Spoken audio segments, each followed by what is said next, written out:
President Duterte questioned our national debt. Ang sabi niya po, bakit 16 trillion pesos ang utang pero walang nakikita. Dapat kapag may inutang, may nakikita. VP also expressed frustration po over the San Juanico Bridge being promoted as a tourist spot. Hindi daw po ito dapat tourist spot. How does Malacanang respond to this? Thank you po. May kasabihan nga tayo, ang hindi marunong tumingin sa pinanggalingan. Hindi talaga malalaman ang katotohanan. Okay, ang tandaan po natin, ang utang na 16 trillion ay kabuuang utang ng gobyerno simula pa noong mga nakaraang administrasyon. At tatandaan din po natin ng ang administrasyon ni dating Pangulong Duterte, ang naitalang may pinakamataas na naging utang na umabot ng 12.79 trillion as of June 2022. At solong utang po ng Administrasyong Duterte ay umaabot po sa 6.84 trillion as of June 2022 at nagkaroon ng increase ng 115.1% sa pagkakautang. Sa ngayon po, pinipilit ng gobyerno ng ating pamahalaan na maiwasan po na mga pag-utang at ninanais din po ng Pangulo at hinihiling na palakasin pa po natin ang ating ekonomiya at of course, ang pagbabayad ng tamang buwis para po maiwasan na natin ang pag-utang ng malaki at although ang gusto ng Pangulo ay talagang paangatin po ang ekonomiya at tugunan ang lahat ng pangangailangan ng ating taong bayan. Sa totoo lang po, may mga krisis na nangyayari, hindi po maiiwasan ang kailanganin ng pondo. Ang sabi po ni dating Vice Presidente, hindi daw po niya nakikita. Sa kanyang talumpati sa Australia, binanggit niya po na mayroong balita patungkol sa magagandang nangyayari sa ekonomiya. Pero sabi niya, iyon ay sa papel lang. It means, inamin niya na mayroong papel, may resibo, may patunay na maganda at gumaganda ang ekonomiya. Hindi ito chismis. Hindi ito paninira lamang dahil may papel siyang inamin. Hindi ba niya po nakikita ang dulot na naibibigay, tulong ng Buka Centers, ang paglaki ng PhilHealth coverage, ang murang bigas, ang 3+1 promo ng LRT, MRT, ang fuel subsidies na ibibigay, at marami pang iba. Nakakalungkot po. Mahirap po talaga. Mahirap turuan ang walang alam at walang balak umalam. Mahirap din buksan ang mata ng bulag at nagbubulag-bulagan. Thank you, Clay. Sa susunod po ay si Miss Ivy Reyes ng Bilyonaryo. Good afternoon, Yusek. Still on Vice President. In that same speech, she said she regrets teaming up with President Marcos in 2022. That's one. Two, she doesn't think the president will give anything substantial in his SONA. And last, while she has no ill feelings for the president, she has a problem with his performance, pointing out the lack of direction of the admin. Yun lang po. Thank you. Yun nga po, ulit-ulit ang kanyang issue. Wala na po yatang bago. Natin niya na pong sinabi yan na nagsisisi siya. Pero talaga po sigurong ganyan na mangyayari dahil ang Pangulo po, ang nais na mga makakasama niya sa kanyang administrasyon ay nagtatrabaho. Nagtatrabaho at mabilis umaksyon. So kung wala po nakikita ang Vice Presidente na maaaring gawin ng Pangulo, ganyan po talaga ang mangyayari kapag ka po hindi binubukas ang isipan at ang mata at ang puso para sa taong bayan.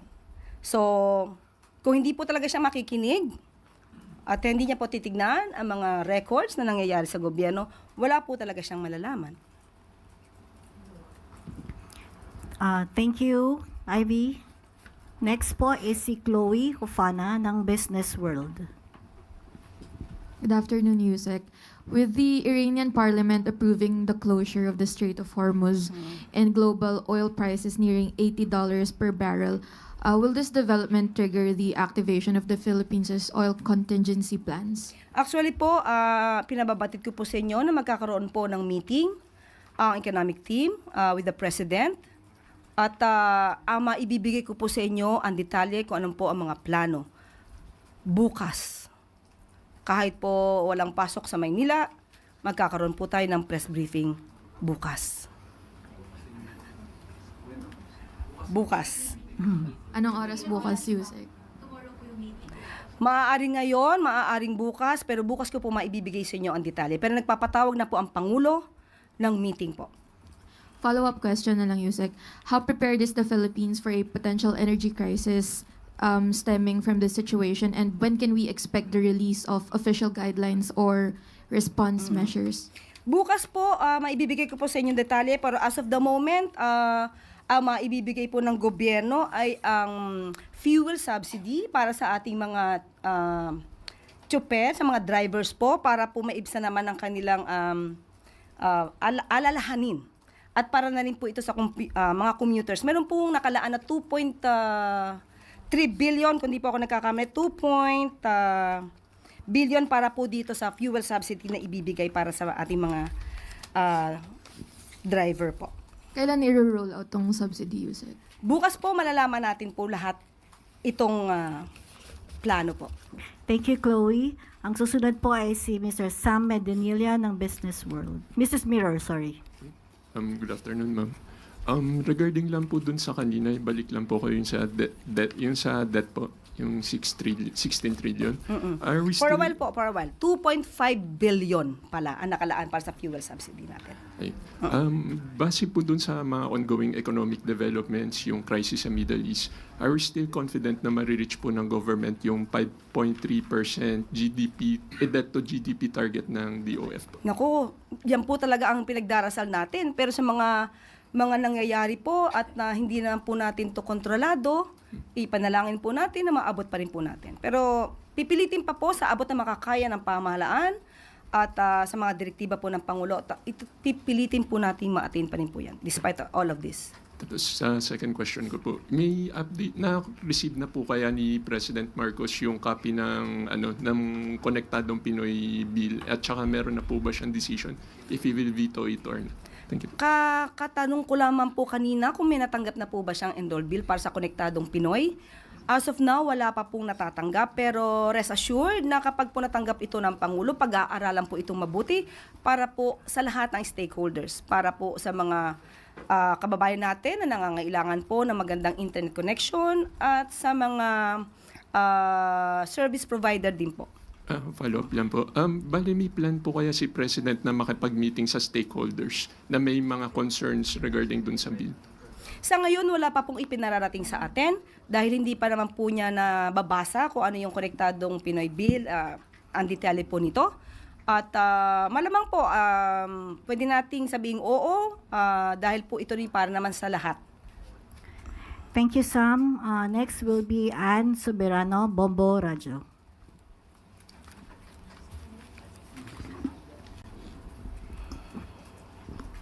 Yusek, good afternoon. Yusek, nagpahayag po ng pagkaalarma ang ilang world leaders kasunod ng naging aksyon ng US na pagbomba po sa 3 nuclear sites ng Iran.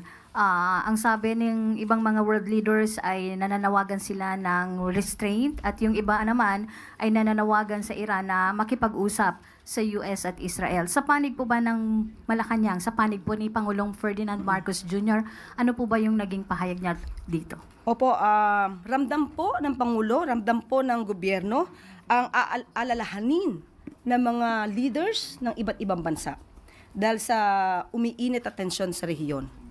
Ang panawagan din po ng Pangulo ay magkaroon po ng mapayapang pag-uusap at diplomasya para po maibsan ang lumalalang hindi pagkakasundo.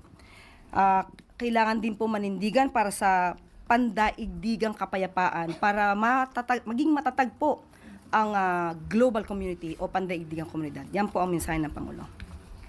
On the follow-up, Yusek, may bukod po sa pagtaas ng presyo ng langis, ano po ba ang posibleng magiging epekto nito sa atin, sa bansa, sa Magkakaroon to Pilipinas? ng domino effect. Kasi kahit sabihin natin na magkakaroon ng fuel subsidy ang mga drivers natin para sa mga commuters, hindi maiiwasan na iindahin din po ito ng mga sa logistics, sa trading, So, yun po ang pinagdarasan natin na maiwasan po natin at mabigyan ng magandang solusyon para po hindi masyadong mabigat ang daranasin ng mga kababayan po natin dahil dito sa tensyon na nangyayari sa Israel at Iran. Thank you po, Yusek. Thank you, Anne. One more question from Maricel Halili, TV5. Magandang hapon, Yusek. Yusek, going back on VP Sara's statement, on the part of the President, meron ba siyang regrets also na nakipag-team up siya with the VP? Wala po ako nadidinig sa Pangulo na siya po ay nanghinayang. Kung siya man po ay nakipag-team up sa Vice Presidente. Sa ugali po ng Pangulo, hindi po natin madidinig ang ganung mga klaseng negatibo mula sa kanya. Wala po tayong aasahan na anumang paninira kanino man. So, yan po ang Pangulo. Kung may nagsisisi man na sa kanya ay maka-team up siya, it's their loss, not the President's. Ma'am, last na lang. Last. Kasi tinawag ni VP na budol yung ginawa daw ni PBBM. Your thoughts on that? Budol? Talaga?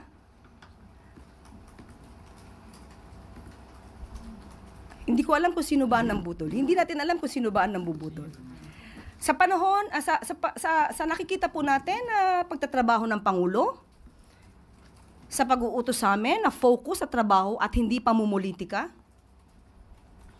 sino ba talaga ang nambubudol? Last question po from Mr. Ivan Mirina, GMA7. Ma'am, still on the tension in the situation in the Middle East, may mga pangamba po ang marami, lalo kalat sa social media, ito na raw ang World War III, etc. Maraming mga ganyang impormasyong umiikot.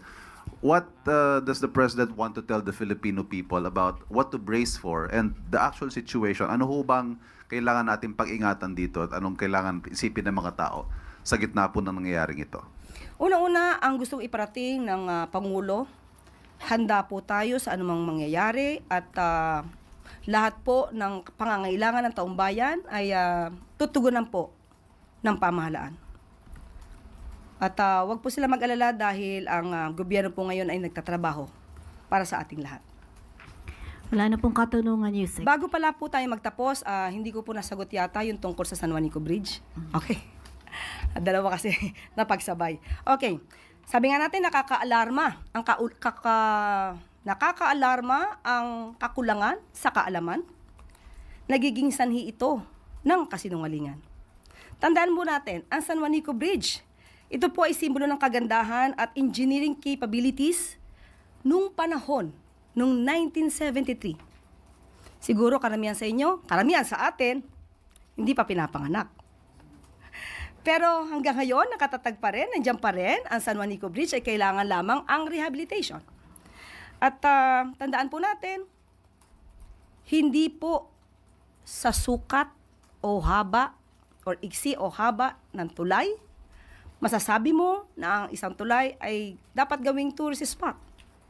Tandaan natin, ang San Juanico Bridge ay mayroong 2.16 kilometers na haba. Ang Golden Gate ay mayroong 2.7 kilometers. Pero ang Golden Gate sa San Francisco ay tourist spot. At pati yung El Marco Bridge na pinakamaiksing tulay na may sukat na 6 meters ay tinatawag ding tourist spot. Ang masakit lang, kapwa nating Pinoy, ibinabagsak ang turismo ng bayan, inaangat ang turismo ng ibang bansa. Samantalang ang Pangulo kagagaling lamang sa Japan para palakasin ang turismo ng ating bansa. Maraming salamat, Yusek Claire. Maraming salamat, MPC. At bago tayo magtapos, Department of Health may 1,800 job vacancies para sa mga naghahanap ng trabaho. Inaanyayahan ng DOH ang mga job seekers na mag-apply sa kanilang malawakang job fair na nagsisimula ngayong araw hanggang June 27. Ang mga job fairs ay matatagpuan sa mga sumusunod na lugar sa Luzon, Visayas at Mindanao.